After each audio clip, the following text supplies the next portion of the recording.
ese ubundi umuntu wazanye amasomo iwe yigishijwe nande? Uzubitekereza umuntu wazanye amasomo ubundi urebye muri societe majorite y'abantu bari broke n'abantu bagiye ku ishuri bafite bachelor degrees bafite ama degree atandukanye. Education ntago ari kugenda ku ishuri wicare ngo wicaye ngo nukurangiza secondaire kurangiza ko oya hari bamwe nabo bazabigira mu rugo bakazana ababyeyi babo bashobora kwigisha bakabona iyo education. Abantu bondukurikiye muratubwira education is a key to success. Nimba ubyemera kwanza yumvisha iyo statement wowe niki kikuza mu mutwe cyangwa se ubisobanura gute? Ngiye nkora ama sciences yose ngakora geo n'igifaransa yego. N'igifaransa mu mukiga? Kimeze gute? Ntago cyoroshye ariko unajaribu. Application of education cyangwa knowledge niyo key to success. But ntago ari education system ntago ari key to success. Iyo bavuze ngo injijizize biba bivuze ko wa muntu yize yabonye education ariko ni injiji. Ese uwo muntu nawe ashobora ya education ni key to success kuri we? Nubwo wabaye wanyuma ushobora ko utayiwize iyo subject neza ako utahura uyikoze ukayikora neza kandi ibyo ngibyo byo kuvuga ngo no muswa ntabwenge urumva anga bataba victimizing kuba wa mbere ntago nshobora kuvuga ngo kuba ufite future nziza kurusha ngewe wabaye wanyuma. Hoya kubera fate has a whole different thing cyane. Sandra turamushimira cyane kuko amasomo yigi hano muri Kenya ni ntari kuyigira kuva masomo yo hasi kuvuga ikinyamurenge rero birashobora kuza kumugora ariko ni byiza cyane ko abishiramwo umuhate kugira ngo akimenye. Nawundi ndabizi buni giswahili nico cinshi kingereza nico cinshi ariko aragerageza mu kinyamurenge aho mwumva ari kaburi jambo muramwihanganira kuko ni ntwari kazi kumva abasha kuganira mu kinyamurenge agatanga ibitekerezo.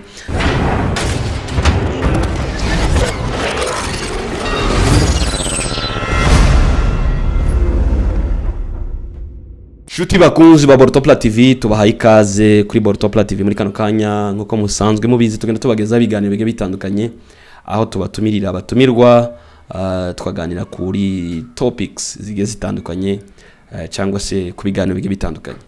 Uyu munsi rero nkaba ndi kumwe n'abatumirwa kubera ko turi mu gihe muri saison cyangwa se muri season y'abanafunzi bariko baje gusubira ku masomo twifuje ko twavuga hejuru ya education. Ikiganiro cyacu rero kiraza kwibanda kuri education na nyuma y'iki kiganiro mbere ko abanafunzi baje ku masomo nabwo tuzagira ibindi biganiro bike bivuga kuri education kugira ngo abantu babanze binjire muri modu y'amasomo. Ntizimze mu magambo cyangwa se ndatinze ndi kumwe n'abatumirwa tugiye kubana hano mu kiganiro. Ibumoso bwanje akaba ari umusore ufite ibikorwa bitandukanye akora hano muri community. Hanyuma iburyo bwanje ndi kumwe na mushiki wanje akaba ari umwana afunzi wiga muri high school kuko abongereza bakunze kubivuga mu kinyamurenge twovuze ngo yiga muri seo abumva bumvishije. Reka rero ntangire ibumoso nakire mutumirwa turi kumwe yibwira abadukurikiye amazina gusa wenda n'ivyo ukora birahagije ntabwo turi buje muri ya detail indi wivuge mu kinyamurenge wenda ndumva ibyo n'ivyo undi munsi amazina yawe ibyo ukora donc introduction umva wotanga yibanze kugira ngo abantu babe bokumenya. Ni narangiza kwivuga turaza kuri mushiki wacu hano nawe tumumwanya yibwira abadukurikiye niturangiza mbabwire rero kuri education turaza kwivugaho iki ibyo bari butange n'ibitekerezo byabo.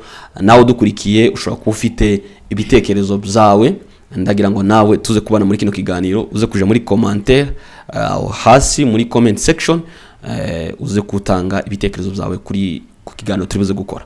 Kuri mikro muri kumwe nanje Eric Museveni Rugambwa. Reka rero nakire abatumirwa bacu batangire batwibwira. Karibu. Murakoze cyane. Mazina nitwa Mugabe ndahindurwa nkora akazi kajanye n'ikimotari gutwara moto transporter yeah, ariko ndi mu public speaker ndetse nkaba no mu storyteller.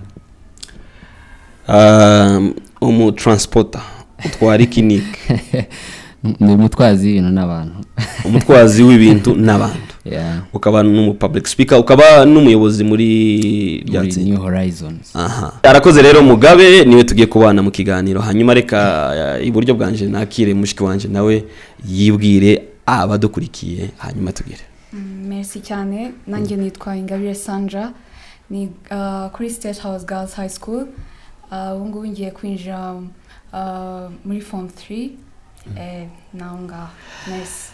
Sawa rero abo nibo batumirwa tugiye kubana, hanyuma ndaza kubasaba wenda ugiye kuvuga wakwegera mikoro, ni byiza cyane kugira ngo badukurikiye abumve amajwi neza. Aba rero nibo batumirwa tugiye kubana. Mugabe akaba ari transporter cyangwa se umutwazi w'ibintu n'abantu, akaba n'umuspeaker, public speaker, akaba n'umuyobozi muri New Horizon cyangwa se New Horizon kuko nje niryo namenyereye. Akanya tukaba tugiye kubana na Sandra Ingabire, akaba rero ari umwana afunzi muri secondaire, muri high school, akaba agiye kuja muri form 3. Aba niyo tugiye kubana. Hanyuma rero iyo bavuze education kuri wewe niki wumva, cyangwa se ubyumva gute, cyangwa se uhuye n'umuntu utazi iryo jambo wamusobanurira gute kugira ngo abashe kubisobanukirwa? Education cyangwa nkuko wari ubivuze, numva ko ari uburezi. Uvuze education nje numva uniforme, numva abarimu, numva kuja ku ishuri ukicara ukiga, karangiza primaire, secondaire, university, numva ko ari education. Niko mbyumva. Ni kuvuga ngo ni ukuja ku masomo ubwo haba harimo ibyo bita elementary school, ubwo harimo nursery na I think na pre-unit, sinzi niba biri muri iyo category, hakabaho primary, hakabaho high school, hakabaho university na n'izindi degrees zikurikira. So muncha make education umuntu abivuze nje nuko byumva. Hanyuma Sandra, education kuri wowe wumviki umuntu aba atarabisobanukiwe uhuye n'umuntu hano muri quartier utazi icyo education akumva ko barabivuga agashaka kubaza ngo nsobanurira, wamusobanura gute education? Icyo ni ikibazo cyiza cyane. Nubwo abantu benshi bavuga education ariko sinjya ngo ni benshi basobanukirwa n'iki. Kuri njyewe navuga ko education bijyane no kwiga kugira ngo ushobore increasinga ubumenyi bwawe no gushapinga skills zawe. Ibyo ngiye niko mbyumva. So ubwo nawe uremezanya ko harimo amasomo ayanga yasanzwe, hanyuma hakabamo no gushapinga skills. Ni ukuvuga ngo ushobora no kugira ubundi bumenyi ariko utaragiye ku masomo. Nico ushatse kuvuga? Mugabe niwe bivuze ko education ari ku masomo gusa. None se ntabwo umuntu umuntu aje ku masomo kugira ngo yige, araninge cyangwa se studying abumva barumva. So bivuze ko umuntu atagiye ku masomo ntabwo yakwiga. Okay, wenda ni nk'uko shatse kuvuga gusa, ariko jewe mbihaye definition ngendeye ku bitekerezo abantu benshi bafite muri societe. Numva yuko umuntu utaragiye ku ishuri ngo urangize amasomo yibanze nguje ku masomo yisumbuye ndetse ubu nabifitiye impamyabumenyi dushingiye kuri societe cyangwa se n'ukuntu abantu benshi hano hanze tubisobanura, uwo muntu ntago aba ari educated kuko ntago yarangije ishuri. Okay, niko bivugwa, ariko siwe nawe niko ubyemera? Okay, nanjye ku giti cyanje ntago mzemera. So kuri wowe umuntu uri educated ni umuntu umeze gute?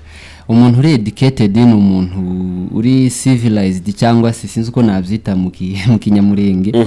Ni umuntu nakwita ko ari umuntu usobanutse, ufite izo skills mushiki wanjye amaze kuvuga n'ubundi bumenyi, ariko ushobora kuba warabubonye mu nzira zigiye zitandukanye, bitari ngombwa wenda kwicara ku ntebe y'ishuri. Wenda reka ngaruke kwa Sandra. avuze ko ari kuja ku masomo kiga ariko no kugira no kuba shaped mu bumenyi bundi bwe butandukanye. Sandra, uretse amasomo urabona ni nk'iwe education cyangwa se niwe bumenyi bundi ubona ko umuntu yogira ari hanyuma akaba muri category y'abantu bari educated? Gushapinga skills ushobora kuba waruzi gukora ko hari abana baza bakora uho bari gukina ukabona bari gukora nk'amagari bagakora amazu ho babonye ubushobozi bwo kwiga bazabafasha kugira ngo izo dreams baba bafite batange bari batoya bakazikora zibe zinini. Niko nishobora kuvuga ko ngo so by the way hari abantu njewe nzi b'abafundi baza bakora amaradiyo baza bakora amasaha baza bakora ibintu bige bitandukanye ariko umuntu ntigeze aje no amasomo yabyo ndabe bivuze ko umuntu ni impano. Ibyo bintu nje ku giti canje ntago ntekereza ko ari impano, just skills. Ni ibintu ushobora kwiguka bimenya kimwe no gutwara imodoka gucuranga piano n'ibindi. Ariko ara impamvu uvuze izo skills baba zifite ariko ntabwo bigeze babyiga. Birashoboka. So nozo bavuga ko ni impano rero ikintu wahawe si ikintu uja kwigira. Uyego wo kwiga kugira ngo gityaze ariko umuntu nkungo bafite impano. Ese ubundi umuntu wazanye amasomo iwe yigishijwe nande? Uzo bitekereza? Umuntu wazanye amasomo. Inge mfite agastory kamwe abantu bazakora ama computer zagira bakababwira ngo ninde wakoze iki ninde wakoze iki. Nge bambwiye ko umuntu wakoze amasomo yari wazanye amasomo yari umushinwa yarashakaga kwigisha umwana wiwe kubera hari ama military bari gukora kugira ngo winjire mu wagombaga gukora ama test kama exams. Banza ariho ibizamini no kwiga byatangire ariko dutanga ngo education tagoro kugenda ku ishuri wicare ngo wicaye ngo nukurangiza secondaire kurangiza ko hari bamwe nabo bazabigira mu rugo bakana ababyeyi babo bashobora kwigisha bakabona iyo education bakanarangiza amasomo yabo ariko ntago ari ngombwa bagende ngo bicaye mu ishuri nibyo. So by the way ndikubaza bino bintu abantu benshi ntago bazi ngo iyo bavuze ngo education bahita bumva ko ari kuja ku masomo umwana ukamujana maternelle ukamujana primaire akiga secondaire akiga université akagira masters akagira PhD akagira professora nimba ibaho ndakeka ntayindi level aho ngaho nzi abantu bafite abantu benshi nagiye mpura nabo nagiye nganiye bose bazi ko iyo ari education. No kuvuga rero umuntu utaranyuze muri iyo nzira ntabwo ari educated cyangwa se ntibamukonsidera ko ari umuntu wasomye. Usanga kenshi cyane muri community yacu bikunze kubaho ugasanga umuntu bazi ko atagiye ku masomo cyangwa se utarayabashe kuyamara ukabona ni nkasuzugu. All kintu abantu birengagiza nuko education iri muri forms zigize zitandukanye. Nkeka ko nunganiye abo turi kumwe mu kiganiro form imwe abantu iyo ngiyo navuze yo kuja muri iyo ntuze nico bita formal education hakabaho nico bita na informal education. Ejo bundi natanze urugero reka mpite nza kuri iryo jambo. Iyo bavuze ngo education is a key to success urabyemera cyangwa se kwanza wumva bashatse kuvusobanura iki hanyuma nimba wemera ko education is a key to success ni ukuvuga ngo umuntu wese utaranyuze muri ya nzira navuze primaire secondaire university ibindi bamandi ntuze level ni ukuvuga ngo nimba utaranyuze muri inzira bivuze ko utabaye successful kuko ntiwabaye educated. Kwanza kuri wowe iyo bavuze ngo education is a key to success ni ubyumva gute? Kuri njyewe nshobora ko education is the first education is the key to the success. Ndabyemeye kubera bashobora kuba hari bamwe bavuga ngo hari bamwe baravutse bafite impano zo gukora ibingibi ariko usanga uriyo wize nubwo aba afite iyo mpano ho yize azamenya kwikoresha neza akaba afite tuvuge ngo abafitemo advantage. Ndabizi ko numva ikinyamurenge ibyo turaza kwigarukaho, ariko mu by'ukuri Sandra turamushimira cyane kuko amasomo yiga hano muri Kenya ni ntari kwigira kuva masomo yo hasi. Kuvuga ikinyamurenge rero birashobora kuza kumugora, ariko ni byiza cyane ko abishiramwo umuhate kugira ngo akimenye. Nawundi ndabizi buni Igiswahili nico cinshi, Icyongereza nico cinshi, ariko aragerageza mu kinyamurenge aho mwumva ari kaburi ijambo muramwihanganira kuko ni ntwari kazi kumva abasha kuganira mu kinyamurenge agatanga ibitekerezo. Naringize ngo twisegure ku bantu badukurikiye ntibumve ko se tutari kuvuga ikinyamurenge neza ko abantu benshi hano benshi cyane ikinyamurenge cyarashize umubazi kinda akavuga mu Giswahili. So Sandra rero muraza kumwihanganira, ndagira ngo usubiremo wenda abantu batari bumvishe. Education is a key to success. Ubyumva gute hanyuma uremeranya nabyo? Ndabyemeye. Egera mikro. Ndabyemeye kubera education who is umenya gukoresha n'izo skills tuvuge ngo cyangwa talents waruzi waravutse. Yego. Ubu ufite mo advantage who wize ugakoresha n'izo skills zawe.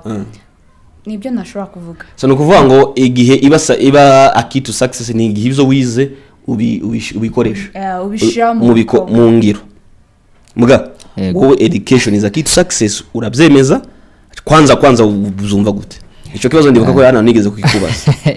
Okay, education sinzi wenda ne dutwongeraho system kuko je navuga ko application of education cyangwa knowledge niyo key to success.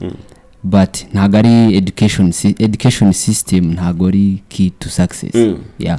So bivuze ngo nkunda kumva ari ijambo bavuga ngo haba injiji ziza. Bivuze ko umuntu ashobora kwiga ariko akaba injiji. So kuba uri educated bivuze ko byaba ni kuvuga ngo umuntu ni kapinze ngo hariho amagambo abiri. Hari kuba uri educated but uri illiterate. Uri educated wenda ndashobora kuba ndi educated muri field y'ubunyamakuru. Ariko kubijanye wenda tuvuge wenda nko kugira gute. Okay, ndi educated kuri side y'ubunyamakuru, ariko noneho muri side tuvuge urundi rugero muri side y'ibijyanye wenda na business cyangwa se reka ndebe urundi rugero rufatika rwiza rutari business. Side wenda nk'iyindi side ra. Okay, uri educated muri side y'ubunyamakuru ariko ukaba uri illiterate kubijyanye no kubaka. Ukaba uri illiterate mu bijyanye n'inyubako. Ufite ubumenyi abantu badukurikiye muratubwira education is a key to success. Nimba ubyemera kwanza yumvisha iyo statement wowe niki kikuza mu mutwe cyangwa se ubisobanura gute?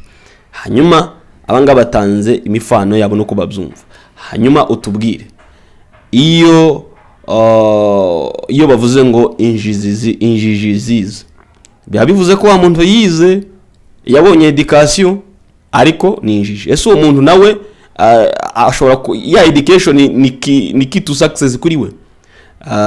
Hanyuma ikindi mbaza abantu badukurikiye, ese abantu ntitwaba twaribeshe cyangwa se twarilimise bavuga education tukumva ko ari kuja kuri amasomo nababwiye, ariko abantu bakirengagiza ko haba n'izindi form of education. Kuba wo kwiga gutwara umuduga, kuba wo kwiga computer, bitanyuze ngo n'amezi 6, ibyo hari form yindi yo kwiga muri short courses. Hari abandi bigira imuhira ejo bundi bigeze kubikomozaho. So abantu reba kabumva ko umuntu wize muri izo nzira zindi ntibamukonsidere ko ari educated. So ese nitwaba twaririmise tukumva ko education ari uruhande rumwe muri yo angle, ariko abandi banyuze izindi nzira ziri form ya education tukumva ko ntaco bivuze. Kwanza wowe urambwira ngo uraza kumubwira education is a key to success, wowe ni education baba bavuze agatanga cyangwa nawe uri muri wa murongo ni education y'amasomo? Wowe uri muri education hano muri Kenya. Education hangaha ese muzamugira umwanya wo kwiga amasomo asanzwe subject, hanyuma wenda bakaba babajana bakagira n'izindi skills babigisha ku ruhande, wenda nko kuririmba, sport, kwigisha abantu kuvuga, izindi skills runaka mwiga ziri kandi yo kuja mu isomo mu kiga. Hari biza bikorwa kandi kenshi cyane nkanjye nza nkina tennis ball ari bamwe baza babagira ngo bakine imipira ya football kandi n'amakipe akomeye kandi hari n'abandi baza babareka n'udashobora gukina umupira hari bamwe bazi kuririmba abandi bashobora kwigisha gukoresha amasente magitari byose bazabibigisha bakagenda ku ma concert bakagenda ku ma functions menshi no hanze y'igihugu birashoboka bakajayo so bivuze ko abo bantu nabo bariko bakora ibyo ngijo they are learning skills ubundi se education is what is it iyo uvuze ngo umuntu education in form education is going to learn to acquire knowledge cyangwa se skills kwiga skills mu ncamake ni uko twabidefiniza so bivuze rero ko umuntu utagiye ku masomo ashobora guhura na bagenzi biwe hari abantu ngenzi bagazavuga ngo bigiye kwibarabara bivuze ko nibwo ushobora kwigira ushobora gusanga umuntu akiga guteka amandazi niyo mpamvu nzamubwira ngo abantu arige birimita umuntu akwiye ko ndiga gukora amandazi ko ndiga harimo ijambo kwiga ko ndiga muri primaire ko ndiga gutwara imodoka ko ndiga ariko abantu benshi bagiye basa nkaho ba education izo education izindi basa nkaho bazisuzuguye Mugabe hari umukire uzwi cyane Elon Musk yavuze ko reka nsome ibyo yanditse hanyuma tugerageze mutange ibitekerezo yaravuze ngo I hate when people confuse education with intelligence. You can have a bachelor degree and still be an idiot. Ku bantu batumvishije kwanza ndagira ngo ndabizi ko ikizungu kizi wabasobanurira kugira ngo bumve iri ijambo ico rishatse kuvuga. Okay, sinzi ko ndi bubashe kubishira mu uragenekereza mu kinyamurenge neza. Yaravuze ngo ntakunda iyo abantu barimo baritiranya amasomo no kugira ubwenge. Urashobora kuba ufite impapuro za degree ariko ukaburi igipfu. Niko kuri an idiot ni igifu ni umuntu nyine da. Bivuze ko ashobora kuba yaravuguruje ya ntuza abantu bishizemo ngo education is a key to success. Ninka ko wumvise ukuntu yavuze hano n'abantu bagendera kuvuga ngo education is a key to success. Urabona ko harimo nka kuburyo bivuguruje. Uko nge ndi kumva aho nga kuri yo statement ya nyuma yavuze. Urumva itavuguruza irya isa nka itavuguruje irya ya mbere. Bado. Kubera ari kuvuga ngo hari bamwe bashobora kuba bafite bachelor degree ariko bakongera bakavuga ngo ni injiji cyangwa ni muri rya jambo injiji zize. Ninka ko yashatse kuvuga. No kubera hari bamwe bazabiga gusa ngo bavuga ngo niniga nindangiza amasomo nzaba mfite nshobora kugenda mu kazi kose ako bibeshe kumenya ko uri kwiga ugomba kumenya n'ibyo biri hafi yawe environment yawe kiga muri bira bitoya nubwo wewe wavuze ngo hari bamwe bazabiga mu mihanda bigira mu mihanda kabisa ugomba gukora ibintu byinshi gusa tuvuge ngo kwiga gusa n'amasomo nurangiza ngo nuko nguko hoya urebe n'abantu abantu bazabaheza abana b'Afrika cyangwa nabandi ama scholarship tuvuge kuri kigo kizwi cyane cyitwa Harvard University ntago bazareba gusa ko uzubona amanota menshi mu ishuri bazareba ngo no muzima busanzwe skills zindi ufite ni ibihe bindi umenye bundi ufite uzukora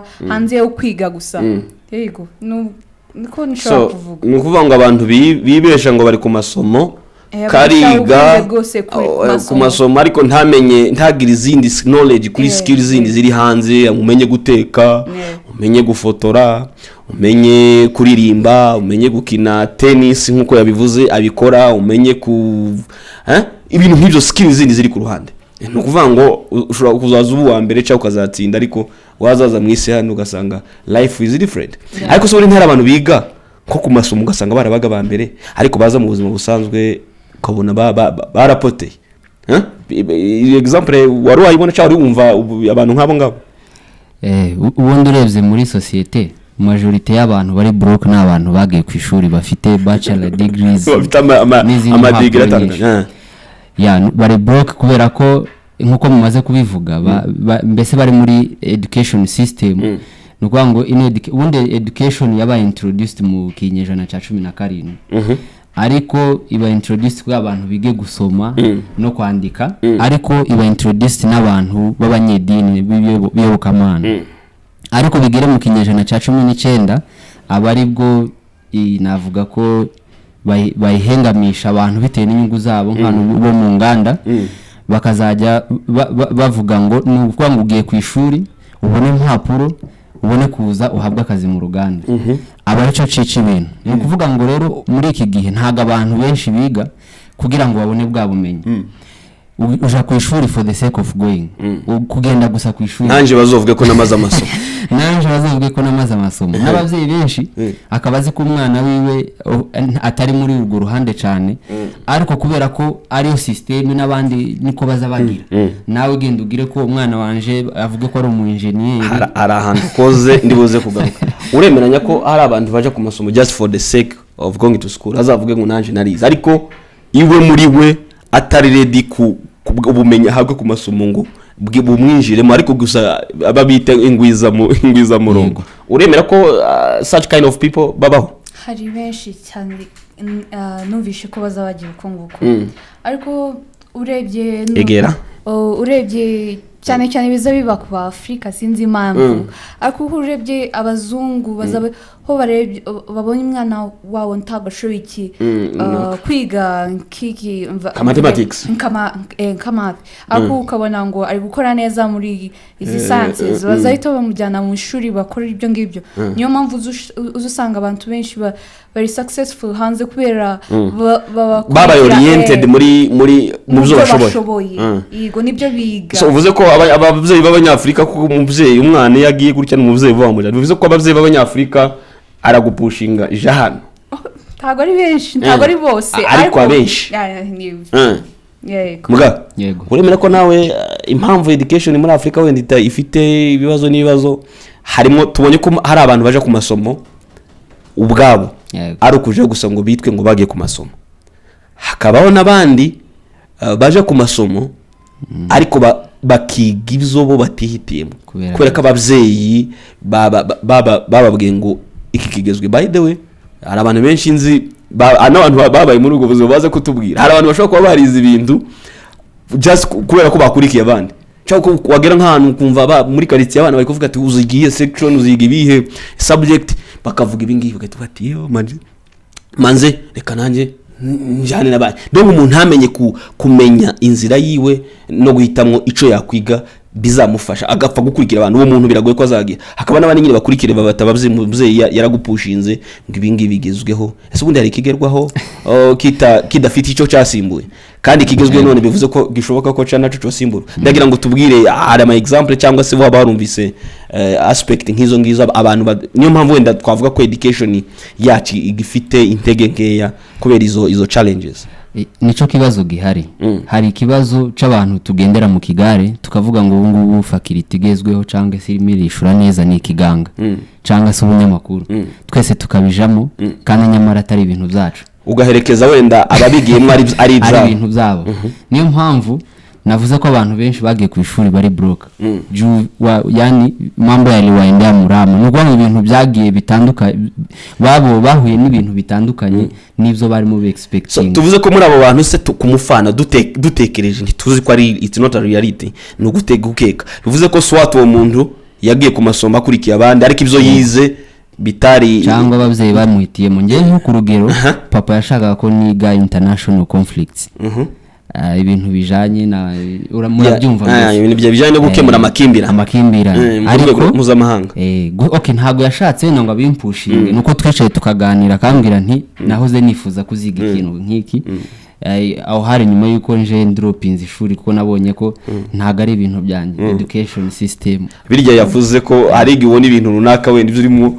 ukabona ntubishoboye ukanga gutakaza umwanya okay so ko ntari mbishoboye nari mbishoboye okay hari abantu twiganye babizi ko nari mbishoboye cyangwa se nari umuntu uri average kimwe nabandi gusa ariko nabonye no gutakaza umwanya niba atari ibintu ubona ko atari ibintu byawe ntawe bifite kugufasha oya none wowe ibyo wabonaga ari ibintu byari bihe nizo wese ujemo nizo nahise njamo byari bihe okay nje ni ibintu bijanye na public speaking nibyo donc wahise udropinga ishuri avuga ati ibindimo rwose ko ndatakaza umwanya public speaking ntago isaba gusolvinga equation ya chemistry wari kwana nichokesha bure so abantu badukurikiye mutubwire education ni murimo cyangwa se abana banyu barimo twahere ku kibazo kivuga ngo education is a key to success murabanza kuza gusubiza cyakindi hanyuma ko turareba imbogamizi kuri education bituma n'abantu baje ku masomo ariko baza mu buzima busanzwe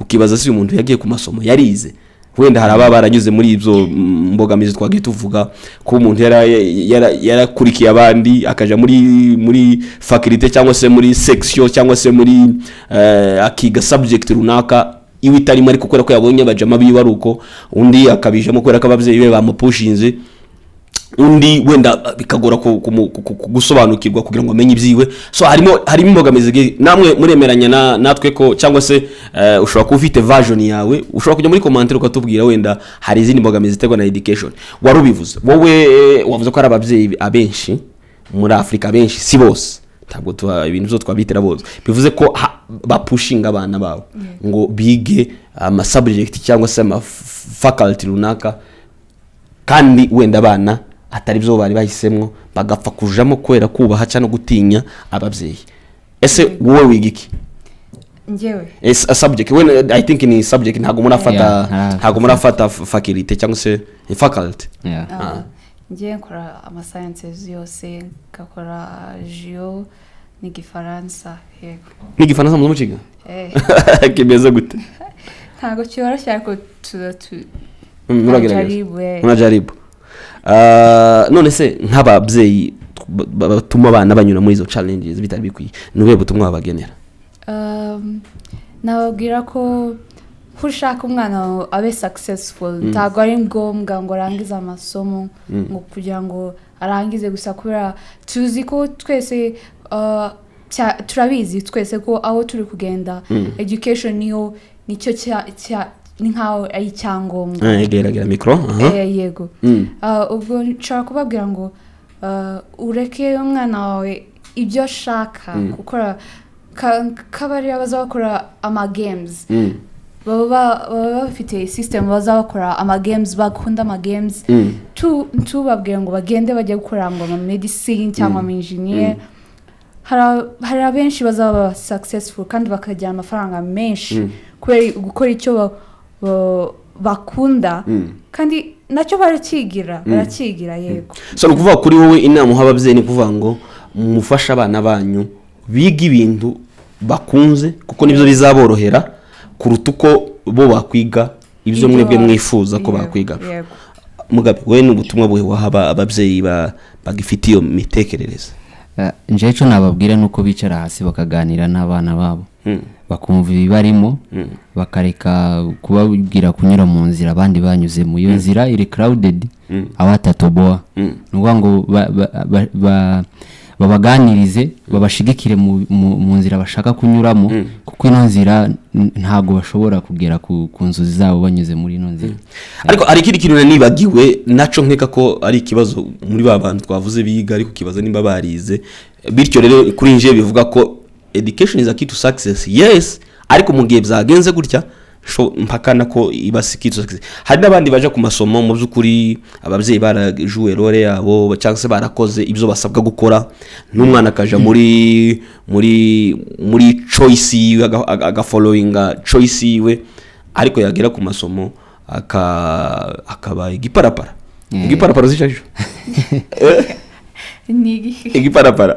igiparapara urabizi muga yego igiparapara ni umwana akabikirara no ababyeyi bakoze uruhare rwabo umwana yari ari mu wenda muri choice yiwe yagize ariko akabinuza kuko baravuga ngo kuja ku masomo no gusoma ni ibintu bibiri bitandukanye abantu bagomba kubisobanukirwa hari abantu baje ku masomo hari umuntu umwe wari mu pastorije ubundi akambwira ngo yagaze yiga rimwe mu kwezi ariko ababyeyi bari bazi ko hari ku masomo yagiye kwiga so bivuze ko uwo muntu abantu nkabo tuzambwira ngo nubwo bitwa ngo bafite ikaratasi bigaragaza ko batsinze bese buriya gutsinda bivuze ko uzi ibintu cyangwa hari n'igihe unapiyoneza bahatika wowe ubibona gute gutsinda ku masomo like examinage urayitsinze yego abantu batsinda ntituvuze ko bari abaswa ariko se bra ntihari igihe byagwirira umuntu agahita agakora nk'ikizami yari umuswa akabona aragitsinze nuko akabona ntuza akabona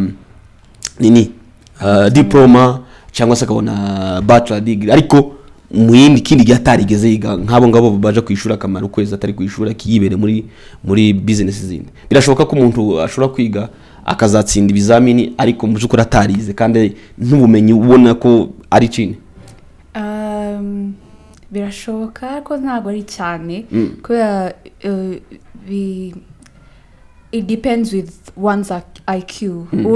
Uzi ko ari benshi bazavuga ngo abantu bafite high IQ baza bafata ibintu vuba ariko hari abandi baba badafite iyo high IQ ariko bakabyigira neza kandi cyane bagatsinda ibyo bizamini ahubwo nashobora kuvuga ngo birashoboka ariko nini possibilities ni kidogo ni nkeya cyane muga temera ko hari abantu cyangwa wenda abangabo nyine baba bafite IQ iri hejuru cyane ugasanga umuntu yageze mu idarasa karimwe mu kwezi ariko bazana ikizame gutya ugasanga wa muntu yagitsinze wenda nabandi baje mu idarasa kwezi kose ugasanga bameanguka.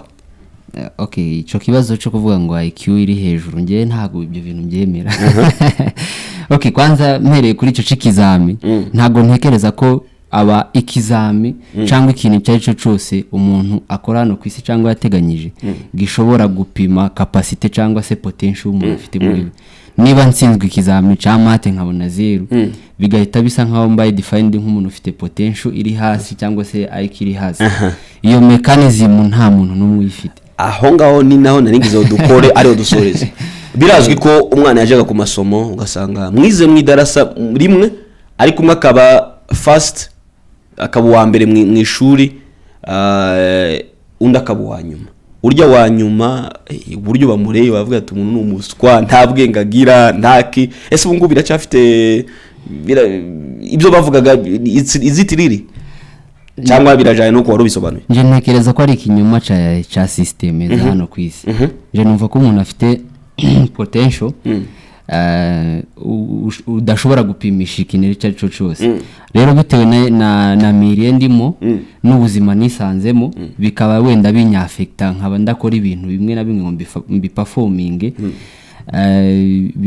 ntekereza ko bitaba impamvu yo kuvuga ngo ndi umuswa cyangwa ubonye 0 kandi and again n'ikintu cyo kuvuga ngo yabaye wa mbere ngo yabaye wa nyuma navuga ko ari amakosa cyane muri education system bagomba kubikora guteza ubwo no kuvuga ngo ukuntu bigomba kugenda kuko success ya sister hano ntago ariyo success yanyu niyo mpamvu batagomba kutugereranya niba success yo rukugira ifaranga nyinshi je success yanje wenda ari kuba famous nta faranga izo ni ibintu bitandukanye bidahuye so no kuvuga ngo education yasaga bura nta bantu baba barabaye victim iyo system victim cyane ko baramubwira ngo uri umuswa ndagurugero nje hano niga nko mu wa 7 hari umwarimu ngo ni Mr. Njaga abantu twiganye baramuzi no ko yatwigishaga imibare kandi nje nari umuswa mu mibare sinagaza mfata noneho none nkabona nka 80% bwaca nkabona 60 birangira nyise ngo Simon Makonda arambwa ngo mukongo ngo unanga musimamo mbese nta musimamo mfite uno munsi ndi muri 70 muri za 80 noneho nta nubwo wenda amotiva ngo nshiremo akabaraga ko nabikora ariko agahita kubwira ko umuntu udafite musimamo nta future ufite nta kintu cyigiraho nta bwenge ufite ubwirwaniriza abanyeshuri bagenda bahura n'imbogamizi nyinshi z'abarimu ahubwo ntekereza ko bituma bigira uruhare runini mu guperforminga kw'abanyeshuri wowe urabyumva gute bivuze ko avuze ko ntago yemera ngo ibintu bya high IQ n'ibyo ngibyo kuretinga ngo uyu wa mbere uyu wa kabiri uyu wa gatatu we ntabyemera bivuze ko abantu hari ijambo rikuze kuvuga ry'ikingereza bavuga ngo people are able different. Okay, nshingiye kuri ico kintu nsubiye inyuma gakeya nekereza ko binatuma society yacu ibambi kubera iki numva ko nshaka kuba wa mbere uyu mushiki wanje akaba wa nyuma kubera iki numva ko ngomba abarimu cyangwa systeme itubwira ko ngomba kugira amanota menshi nkagira akazi keza kurusha mushiki wanje numva ko rero ari system iri corrupt ntago ari nziza kabisa na gape. Uremera nawe ko mu education system aho ngaho yaba idakora neza, umuntu adakwiriye kuvuga ngo ni umuswa ngo ntabwe ngafite kubera ko bamucomparinze na mugenzi wenda watsinze, kuko abantu bafite capacity zitandukanye, Imana yabaremye gutandukanye. Wowe wabivuga gute kuri iyo point? Njyewe ngaho navuga ngo nta kibazo gifite na system. Kubera system gusizi ukoze ibizamini bigufasha kumenya aho uri, aho amasomo aho agejeje, ayo masomo umeze gute. Nubwo wabaye wanyuma ushobora ko utayizi iyo subject neza, ako utahura uyikoze ukayikora neza. Kandi ibyo ngibyo byo kuvuga ngo no muswa ntabwenge, urumva anga bataba victimizing. Kuba wa mbere ntago nshobora kuvuga ngo kuba ufite future nziza kurusha njyewe wabaye wanyuma. Hoya kubera fate has a whole different thing cyane. Kandi niyo mpamvu uri umuhanga muri iki n'uwo muswa inzi ko hari byinshi akurusha. Nuvuga ngo hari byinshi abaye nk'umuhanga wowe ukaba nk'umuswa. Yego cyane. Niyo mpamvu mugomba gufashana mu byo kubera ntago buzi ejo hawe cyangwa ejo hiwe zaba hameze gute. Kandi tuvuze ngo ari benshi nanjye story menshi nzi uriya bazi ko azaba umuswa niyo wanyuma muri class, abashobora kuba afite ejo hiwe heza cyane, akaba afite amafaranga menshi kurusha uriya wabaga uwa mbere kandi akamuemployinga ngo amukorere akazi. Yego, ubwo ibyo ngibyo byo kuretinga nta kibazo bifite, gusa bigufasha kumenya aho level y'ayo masomo ukuntu umeze. Abangaba bagufiye ibigikuri abo bakunze kwita ngo ni igikuri, umuntu utaragize amahirwe yo kuba muremure cyangwa yo gukura cyane. Nzi muzi nuza Messi muramuzi cyane, nawe yarafite nk'iyo ngwara ngo ntago yarashoboye gukura, ariko kubera babonye uyu mwana igihe yari muto yakundaga gukina umupira, ariko yari mugufiya, bakabona ngo uyu ngo ntago ashobora kugenda ahantu, ni mugufiya ntago ashobora gukina umupira. Murebye na backstories yiwe niko zanditse wakamujudge. Yego.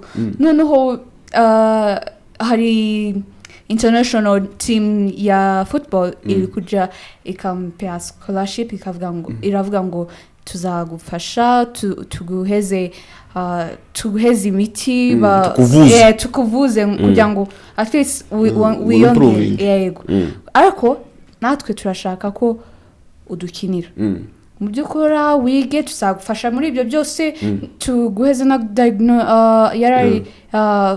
bamfashe gukura gakeya kugira ngo nawe ashobore gukina umupira. Nabyo byamufasha. Ubwo cyane cyane biba bizanye na mentality yawe nk'umuntu sorry, nibyo uri kumva mutwe. Ushobora kuvuga ngo njye ntago mfite ukuboko, ariko nzi ko nta maboko mfite, ariko njye nkunda gukoresha ama laptop, nzi kwandika, rero nkaza gukoresha n'amaguru kandi bakandika neza cyane. So nukuvuga ngo watu wasidaraho wengine ico ushoboye undi ntagishobore, ntibivuze ko ushoboye byose iwe ntacyo ashoboye, nawe hari ibyo ashoboye nawe udashoboye. Nkeka ko wenda turiko tugana ku musozo, buri wese n'ubumenyi bwe n'ubushobozi bwiwe, donc ibyo ushoboye ntibigomba kuba urwitwazo rwo kuvuga ngo usuzugure mugenzi wawe kuko atagishoboye, kuko nawe nimugera kuco ashoboye nawe udashoboye hazabamo gukanyagana. So ni byiza ko umuntu wese yubaha mugenzi wiwe agasobanukirwa. Hari agakote hano mfite kavuga ngo witwa Joshua Maponga yaravuze ngo knowledge of self is the highest form of education. True. Kujijua, kujitambua, kwimenya. Yaravuze ngo uburezi cyangwa se education iruta izindi zose no kwimenya. Ntihari abantu benshi bagiye ku masomo bakiga, ariko bazana mu buzima busanzwe ukabona baribuze rwose. Barahari cyane, kandi ngizi ico mvuga kuri ino koti ya Joshua Maponga. Ubundi definition ya education, ubundi education ni ijambo rituruka mu ijambo ry'ikilatini rivuga ngo educo, bisobanura ngo to draw out cyangwa se to develop from within. bikanyibutsa n'undi muntu wavuze ngo you cannot teach a man anything apart from helping him to discover it within himself. So nuvuga ngo nta kintu wakwigisha undi muntu gusa uco wakora no kumufasha kugira ngo abashe kwisobanuka cyangwa kumenya ibimurimo. Kandi ni naco ntekereza tugarutse muri topic yacu ni naco education igomba gukora. Nibo badushiramo izo bakeneye. Ntago bari kudufasha kudiscoveringa ibiri muri twebwe mwindani. So nuvuga ngo education yagakwiriye kubifasha abana.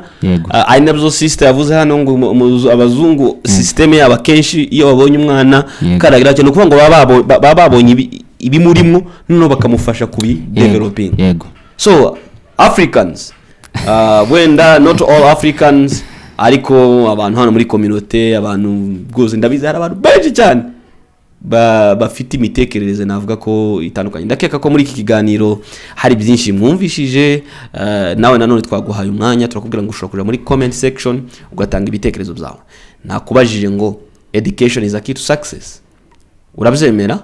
Hanyuma se ni ihe form of education cyangwa nawe uzi ko ari education yo kuja ku masomo mu wa mbere mu wa kabiri ukamara primaire ukaja muri CO ukaja muri university ukaja muri masters ugakomeza aho ngaho, ni iyo form of education wowe wumvamwo iyo statement? Ese wemera ko hari ubundi buryo bwa education? Ese umuntu utaranyuze muri iyo nzira y'amasomo asanzwe kuja ku ishure akanyura akiga izindi forme sorte za skills, ese toujours wumva ko ashobora kuba successful? Dusoza Sandra hano yavuze ngo hari izindi skills bajya bakora ku masomo, kwiga kuririmba, gukora ibindi byose za skills zindi yavuze, ariko usanga ababyeyi cyane bacu, reka mvuge muri community yacu, batarabyumva. Ugasanga umwana nimba ku masomo azayiga wenda yabayifite nka ka talent ko gukina akabumbu, yaje gukina akabumbu wowe ngo garuka ngo nuje mu kabumbu zato amasomo uzayananigwa. So ese ntibiza bari sorte yo guforcing umwana kugira cyangwa se ntibaba batarasobanukirwa ko umuntu ashobora kwiga ariko agakoresha na talent? Hari n'abantu benshi wenda bashobora kuba bakora ibitandukanye n'ibyo bize. None iyo umubyeyi yavuze ngo umwana we focusinga n'amasomo gusa, buriya ntabwo ari kumubangamira. Ndashaka ko mumpa yo argument kuri yo point tugana ku musozo. Duhere kuri Ingabire. Obyo wavuze ngo ababyeyi bashaka ngo bana babo bige, ako cyane ntago ako kazi narangiza kwiga agakora masters cyangwa degree cyangwa yarangije university yo gukora medicine, n'uzamfasha gukora ako kazi ntago uzaburi kumena. Niyo mpamvu ugomba kumufasha ngo developing na talents ziwe, icyo akunda nari amasomo. Namubwiye ngo nanga nabonye ko ukunda kabumbu, nagufasha kugenda muri team, kandi izo team ka Cristiano Ronaldo azakina ni famous cyane, kandi ntabwo ni uhembwa amakuta menshi kwisi, kandi ntabwo ahembwa amafaranga make. Ubwo uvuze ngo ni ukwiga gusa, umwana ashobora kugenda atabishaka, ushobora kuba uri kumuyobya. Washaka nawe ibyo akunda nabyo ukagerageza kumenya potential indi muri niba ari talent afite, ukamufasha nayo akaba ya developing. Yego. Mugabe, icyo nabwira ababyeyi nanje ni ukuvuga ngo bamenye icyo abana babo bashaka cyangwa se icyo bashoboye. Niba umwana akeneye kuba umuganga bamushigikire yiga ikiganga, ariko niba atari mu bintu wenda bisaba kuba yaje ku ishuri, je numva ko ahubwo nta n'impamvu yo kumujana ku ishuri. Ukaje kwiga imyaka 6 ya primaire bishobotse aho bishoboka. Aho bishoboka. Yego, je ntekereza ko ari ibyo ngibyo ababyeyi kabisa baganire n'abana bamenye icyo bashaka babashigikira cyangwa icyo bashoboye babafashe. Yego.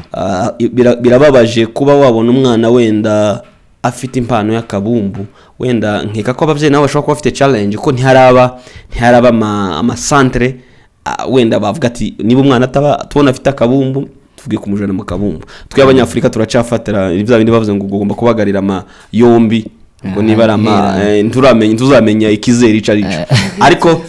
Ariko ahubwo nico nsanga niko bavuga hari abantu bacu mu gana ariko abenshi siko babikora usanga umwana bamubwira ati we focusinga n'amasomo ibindi byo ku ruhande acana nawe ikaba nkari ya solution yo focus yo gupushinga umwana gukora ibyo we atiyumvamo oro akamufashije umwana yaje ku masomo akiga agashiraho umuhata kiga minervare mu ishuri akaza gatsinda akazana amanota meza ariko nanone mukamuha n'umwanya na skills zindi yifitemwo potential yifitemwo akabasha kuba yayigaragaza hari abantu bafite impano zigiye zitandukanye usibye n'impano hariho na entrepreneurship baje muri business ibintu byo gutekereza ko bagomba kuba employed n'umuntu somewhere iyo mitekerereze yaba yarashaje abantu benshi bize bazi ngo reka nige nzaje gushaka akazi ariko niba kiyabize kugira ngo ba creating akazi batanga akazi ariko hari nabandi batigeze baje ku masomo yandi muvuga ahubwo iyo ba creating akazi bakemployinga barya abandi bagiye ku masomo urevye liste y'abakire bambere hafi bose kwisi n'abantu ishuri ryananiye ba Richard Branson ba Benjamin Franklin n'abantu benshi cyane nago abaneminga ngo bavemo n'abantu ishuri ryagiye bitabashobokera ariko ubwiye amasomo abananiye bagafokasinga izo bashoboye nka Richard Branson ishuri ryaramunaniye ariko niwe ufite company ya mbere y'indege mu Bwongereza okay ahubwo ntekereza ko ari nawe mukire wa mbere mu Bwongereza so tugana ku musozo w'ikiganiro cyacu tutabarambira mu by'ukuri nabwira abantu bari badukurikiye yaba ari abavyeyi yaba ari n'abadukurikiye batarabavyeyi kuko bazaba abavyeyi ni byiza ko mu kinyejana turimo cyangwa se ahisi iri kugana ntabwo ari byiza gufosinga cyangwa se duhindure donc imitekerereze dufite kuri education reka mbivugemo n'amajambo duhindure imitekerereze dufite kuri education umwana ntabwo azaje ku masomo ngo kugira ngo namara gusoma azaje kwaka akazi isi ya none kubona akazi biragoye abantu benshi badukurikira murabizi wenda ushobora kumbwira ati abantu benshi barize ariko babuze utuzi ko leta ivuga ko unemployment mu rubyiruko iri hejuru cyane mu by'ukuri ahubwo abana bige ariko tubafashe n'izindi potential zibarimo bazi nurturing you never know umwana ashobora kuja kwiga kamara amasomo akagira degree ariko degree akazayishira hariya kuko izamuha value then agafollowinga ko yokina kabumba cyangwa ugasanga akijijwe no kuba aririmba ugasanga akijijwe no kuba afotora ugasanga akijijwe n'umwuga wari wo wundi wose ikindi ababyeyi tumenye ko nimba umwana adashoboye amasomo muri kigiye cyane mu isi ya none mufashe nimba adashoboye imibare adashoboye chemistry adashoboye biology adashoboye science adashoboye iki kindi hari ibindi bintu ashoboye byanga byakunda nta muntu udafite icyo ashoboye so mu society abashe gufocusinga muri ibyo ashoboye ubwo aho niho hari success yiwe ico gene nibwo nkeka ko ya education izabibaye ki to success ni binyura muri izo nzira tugana ku musozi ijambo rya nyuma wabwira abadukurikiye ushobora kureba kuri kamera cyangwa yari yose warangiza utanga message ku badukurikiye murakoze cyane dusoza nje kintu navuga cyane wenda ababyeyi cyangwa se urubyiruko bagenzi banje ntekereza yuko nkuko twabivuze hano self knowledge kabisa ariyo higher education ariyo dufocusinga aho cyane kwitahura mbese okay navuga ko mbese tuve muri comfort zone zacu nyine dutangire dushakisha abo turibo kugira ngo tugere kuri success yacu Sandra tugana ku musozo message wagira watanga wenda yaba ku banyeshuri bagenzi bawe yaba ababyeyi any person wenda wumva ari message watanga dusoza ikiganiro merci cyane kuri iki kiganiro icyo nshobora kubwira ababyeyi ni ko mfasha abana banyu kumenya icyo bashaka kandi ari amasomo bashaka ngo barangize kugira ngo ari cyo cyabafasha kugira akazi nacyo mubafashe babashigikira ikindi nshobora kubwira ni urubyiruko cyane abakobwa b'abanyamurenge ntimuzamuvuga ngo nindangiza ngo high school nuko nguko ngo ndagenda nshake ibiki nibi oya hari icyo wowe ufite muri ushake ngo urashaka gufasha abandi banyamurenge nacyo ukomeze wige kugira ngo nabo ushobora kuba aho ushaka kuba kandi kugira umumama wize uri umuganga cyangwa umuririmbyi ufite ubwenge ni byiza cyane, ni byiza agaciro cyane nuko education is very wide and seeking kuvuga kuri uyu munsi, ariko ndakeka mu kiganiro dukoze washe kumva ibitekerezo byabo nawe ufite kubyumva ibyo batanze niko babibona cyangwa se niko babyumva ni bijanye na experience cyangwa se n'ubumenyi babifiteho. Ndakeka ko nawe ibitekerezo byawe uja muri comment section ukabitanga, hanyuma nimba wakunze ibitekerezo byabo cyangwa se kino kiganiro ko bifuza ko twazabagarura n'undi munsi nabyo babitubwira, uretse ko niyo utabitubwira wenda tuzabagarura kuko topics nyinshi muri education, so tuzagerageza kubagarura kugira ngo batange. Ikindi none ubaye ufite wumva ari kiganiro twakorana nawe ukumva hari topic runaka ushaka ko watanga ibitekerezo mu rwego ku elimisha cyangwa se gufasha abandi bantu kugira ngo bihugure bagire imitekerereze ivuguruye cyangwa inoze, nawe watwandikira nimero zacu zazira aho hasi, watwandikira tukazapanga tukaguha umwanya ndetse tukaganira kuri iyo sije. Bortopla TV iri hano kugira ngo ibageze biganiro bifasha abantu gutekereza bijanye n'igihe isirimo, ariko hari gushobora kuguma mu mitekerereze ya kera wibwira ngo uri updated kumbi warasigaye isigeze hano. Ni byiza ko tugenda tuba updated kila wakati, so ibitekerezo birakenewe. Reka mbashimire ko mwabanye natwe muri kino kiganiro. Kuri mikoro mwari kumwe na Yaretse Museveni Rugambwa. Shimira n'abatumingo twari turi kumwe, Mugabe akaba ari transporter umutwazi w'abantu n'ibintu, hanyuma nshimira na Sandra akaba ari umwana afunzi muri high school muri State House Girls School, ikigo gikomeye cyane, ni ikigo cha State House ni Makao ya Rais. So tuzaganira nawe, ndabizi ko ari ubuhamya vuba hanga turibuze kubazanira mu rwego rwo kwinspiringa abana kugira ngo bakunde kwiga, kuko kwiga ni byiza. Nuko twavuze ibi byose ngo education n'ibiki ntabwo tuvuze ngo abantu bareke kuja ku masomo, baje ku masomo ariko bagira imitekerereze wide no mu zindi aspect z'ubuzima. Reka rero namwe mbashimire kuba mweme gutanga umwanya wanyu mukaza mu kiganiro, twongere tubonane mu kiganiro cy'ubutaha. Murakoze.